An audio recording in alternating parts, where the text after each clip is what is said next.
We continue to gather new developments on an innocent driver killed in a chase of a stolen Amazon truck.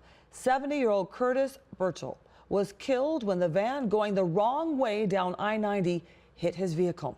The suspect took off on foot but was quickly captured and taken to the hospital with serious injuries. Well, sadly, Burchell is now one of hundreds of people in Ohio who have died during police pursuits.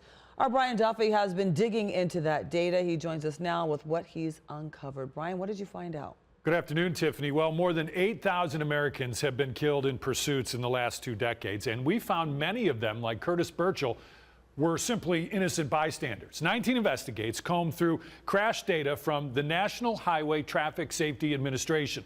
According to the feds, between 2001 and 2021, there were 210 police chases in Ohio that ended in a deadly crash, claiming 243 lives. We discovered at least 151 of those people. 62% were not even involved in the chase. Most were in another vehicle that got hit. Some were just simply walking down the street.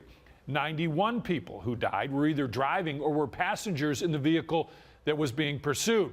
There were also at least 2 police officers killed over that 20-year period. So, where exactly are these deadly pursuits taking place? From 2007 to 2021, around half happened right here in Northeast Ohio, with Cleveland recording the highest number of fatalities in the state.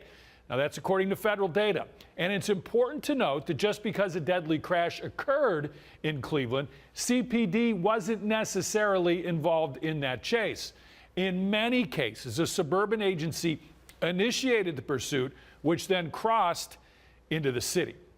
All Ohio law enforcement agencies are required by law to have a written policy on pursuits. But as for the criteria for initiating or terminating a chase, that can vary between departments. Today, we asked Cleveland Heights Police how their policy factored into last night's pursuit. We'll tell you what they said coming up tonight at 6.